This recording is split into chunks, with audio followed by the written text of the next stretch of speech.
नमस्कार। मैं महिमा आज आपके लिए लेकर आई हूँ मुंशी प्रेमचंद जी की कहानी आधार। तो आइए शुरुआत करते हैं इस छोटी सी कहानी की। सारे गांव में मथुरा का सा गठीला जवान न था। कोई 20 बरस की उम्र थी। मसें भी भीग रही थी। गौएं चराता, दूध पीता, कसरत करता, कुश्ती लड़ता था और सारे दिन बांसुरी बजाता हाट में विचरता था। ब्याह हो गया था पर अभी कोई बाल बच्चा न था। घर में कई हल्की खेती थी, कई छोटे बड़े भाई थे। वे सब मिलजुल कर खेती बाड़ी करते थे। मथुरा पर सारे गांव को गर्व था। जब उसे जांघिए, लंगोटे, नाल या मुकदर के लिए रुपए पैसे की जरूरत पड़ती तो तुरंत दे दिए जाते थे। सारे घर की यही अभिलाषा थी कि मथुरा पहलवान हो जाए और अखाड़े में अपने सिवाय को पछाड़े। इस लाड़ प्यार से मथुरा जरा टर्रा हो गया था। गाय किसी के खेत में पड़ी है और आप अखाड़े में दंड लगा रहा है। कोई उलाहना देता तो उसकी त्योरियां बदल जाती। गरज कर कहता, जो मन में आए कर लो, मथुरा तो अखाड़ा छोड़कर हाँकने न जाएंगे। पर उसका डील डॉल देखकर किसी को उससे उलझने की हिम्मत न पड़ती। लोग गम खा जाते। गर्मियों के दिन थे। ताल तलैया सूखी पड़ी थी। जोरों की लू चलने लगी थी। गांव में कहीं से एक सांड आ निकला और गौओं के साथ हो लिया। सारे दिन गौओं के साथ रहता।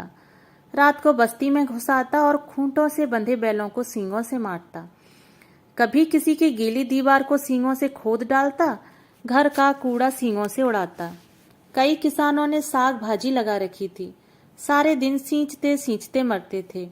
यह सांड रात को उन हरे भरे खेतों में पहुंच जाता और खेत का खेत तबाह कर देता। लोग उसे डंडों से मारते, गांव के बाहर भगा आते, लेकिन जरा देर में गांव में फिर पहुंच जाता।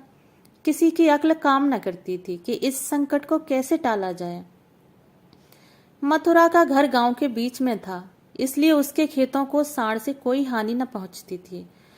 गांव में उपद्रव मचा हुआ था और मथुरा को जरा भी चिंता न थी। आखिर जब धैर्य का अंतिम बंधन टूट गया तो एक दिन लोगों ने जाकर मथुरा को घेरा और बोले, भाई, कहो तो गांव में रहें, कहीं तो निकल जाएं। जब खेती ही न बचेगी तो रहकर क्या करेंगे। तुम्हारी गायों के पीछे हमारा सत्यानाश हुआ जाता है और तुम अपने रंग में मस्त हो। अगर भगवान ने तुम्हें बल दिया है तो इससे दूसरों की रक्षा करनी चाहिए। यह नहीं कि सबको पीस कर पी जाओ। सांड तुम्हारी गायों के कारण आता है और उसे भगाना तुम्हारा काम है, लेकिन तुम तो कानों में तेल डाले बैठे हो, मानो तुमसे कुछ मतलब ही नहीं। मथुरा को उनकी दशा पर दया आई। बलवान मनुष्य प्रायः दयालु होता है। बोला, अच्छा जाओ, हम आज सांड को भगा देंगे। एक आदमी ने कहा, दूर तक भगाना, नहीं तो फिर लौट आएगा।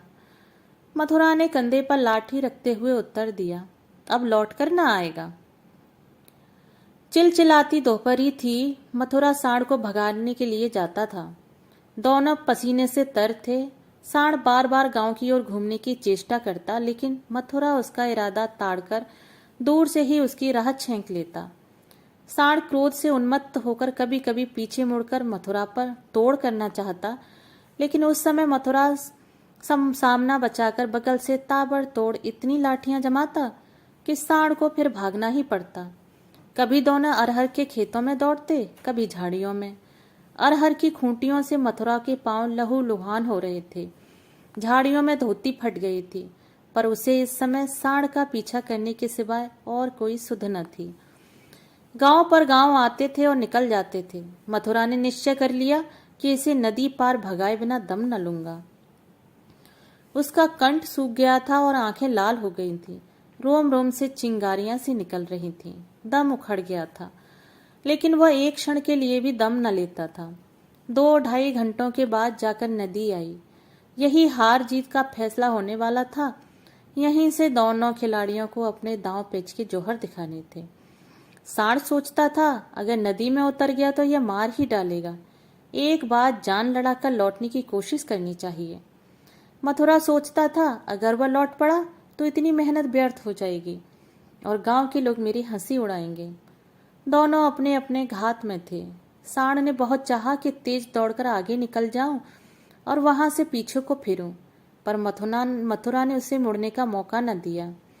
उसकी जान इस वक्त सुई की नोक पर थी। एक हाथ भी चूका और प्राण भी गए। जरा पैर फिसला और फिर उठना नसीब न होगा। आखिर मनुष्य ने पशु पर विजय पाई और सांड को नदी में घुसने के सिवाय और कोई उपाय न सूझा। मथुरा भी उसके पीछे नदी में पैठ गया और इतने डंडे लगाए कि उसकी लाठी टूट गई। अब मथुरा को जोरों से प्यास लगी। उसने नदी में मुंह लगा दिया और इस तरह हौंक हौंक कर पीने लगा मानो सारी नदी पी जाएगा। उसे अपने जीवन में कभी इतना पानी अच्छा नहीं लगा था और न कभी उसने इतना पानी पिया था। मालूम नहीं 5 सेर पानी पी गया या 10 सेर, लेकिन पानी गर्म था, प्यास न बुझी।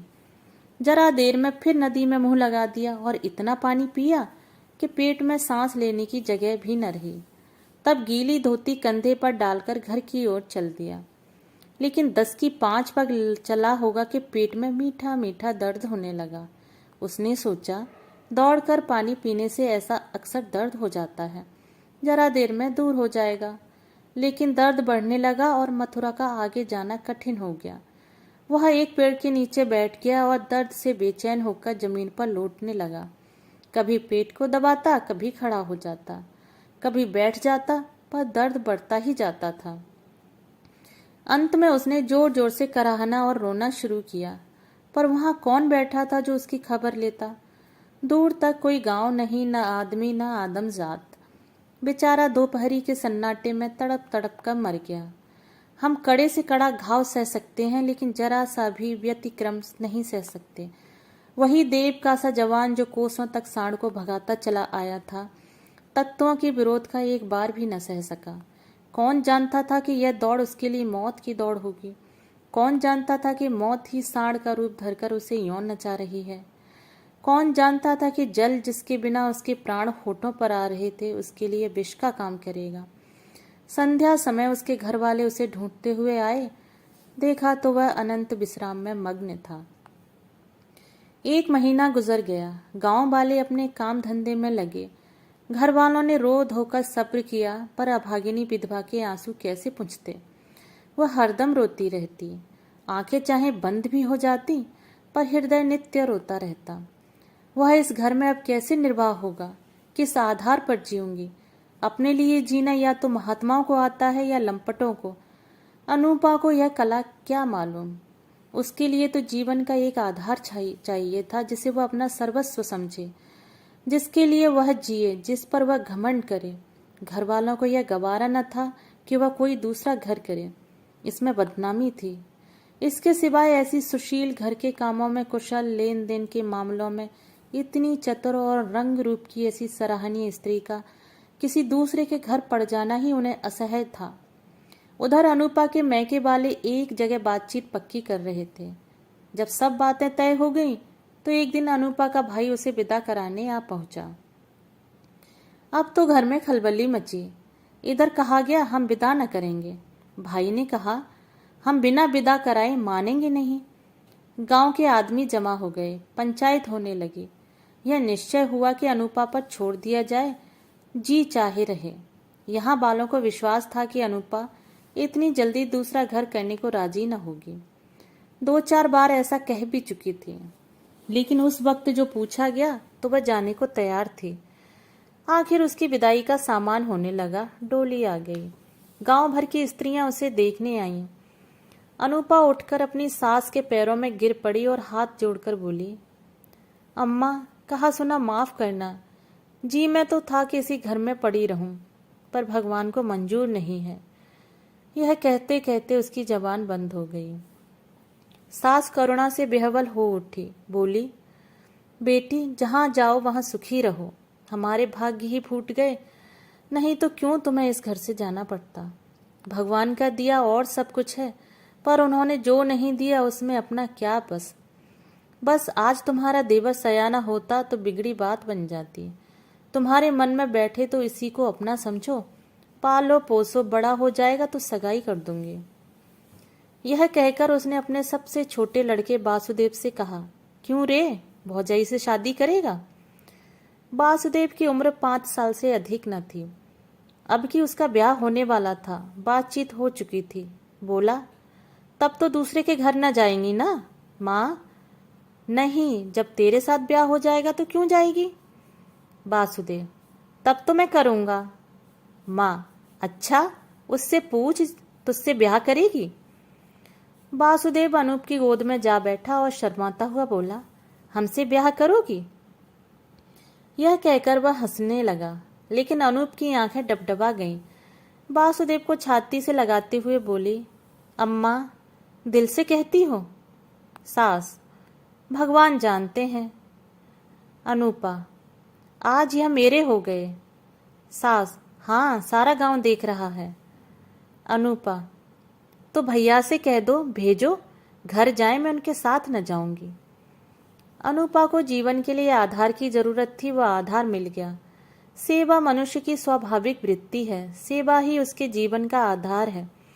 अनूपा ने वासुदेव को लालन पोषण शुरू किया। उबटन और तेल लगाती, दूध रोटी मल मल के खिलाती। आप तालाब नहाने जाती तो उसे भी नहलाती, खेत में जाती तो उसे भी साथ ले जाती। थोड़े ही दिनों में उससे हिल मिल गया कि एक क्षण भी उसे न छोड़ता। माँ को भूल गया। कुछ खाने को जी चाहता तो अनूपा से मांगता। खेल में मार खाता तो रोता हुआ अनूपा के पास आता। अनूपा ही उसे सुलाती, अनूपा ही जगाती। बीमार हो तो अनूपा ही गोद में लेकर बदलू वैद्य के घर जाती और दवाएं पिलाती। गांव के स्त्री पुरुष उसकी यह प्रेम तपस्या देखते और दांतों उंगली दबाते। पहले बिरले ही किसी को उस पर विश्वास था। लोग समझते थे साल 2 साल में उसका जी उब जाएगा और किसी तरफ का रास्ता लेगी। इस दुधमुहे बालक के नाम पर कब तक बैठी रहेगी? लेकिन यह सारी आशंकाएं निर्मूल निकली। अनूपा को किसी ने अपने व्रत से विचलित होते न देखा। जिस हृदय में सेवा का स्रोत बह रहा हो, स्वाधीन सेवा का, उसमें वासनाओं के लिए कहाँ स्थान? वासना का वार निर्मम, आशाहीन, आधारहीन प्राणियों पर ही होता है। चोर की अंधेरे में ही चलती है, उजाले में नहीं। वासुदेव को भी कसरत का शौक था। उसकी शक्ल सूरत मथुरा से मिलती जुलती थी, डील डॉल भी वैसा ही था। उसने फिर अखाड़ा जगाया और उसकी बांसुरी की तानें फिर खेतों में गूंजने लगी। इस भांति 13 बरस गुजर गए। वासुदेव और अनूपा में सगाई की तैयारी होने लगी। लेकिन अब अनूपा वह अनूपा न थी जिसने 14 वर्ष पहले वासुदेव को पति भाव से देखा था। अब उस भाव का स्थान मातृभाव ने ले लिया था। इधर कुछ दिनों से वह एक गहरे सोच में डूबी रहती थी। सगाई के दिन ज्यों ज्यों निकट आते थे उसका दिल बैठा जाता था। अपने जीवन में इतने बड़े परिवर्तन की कल्पना से ही उसका कलेजा दहक उठता था। जिसे बालक की भांति पाला पोसा, उसे पति बनाते हुए लज्जा से उसका मुख लाल हो जाता था। द्वार पर नगाड़ा बज रहा था। बिरादरी के लोग जमा थे। घर में गाना हो रहा था। आज सगाई की तिथि थी।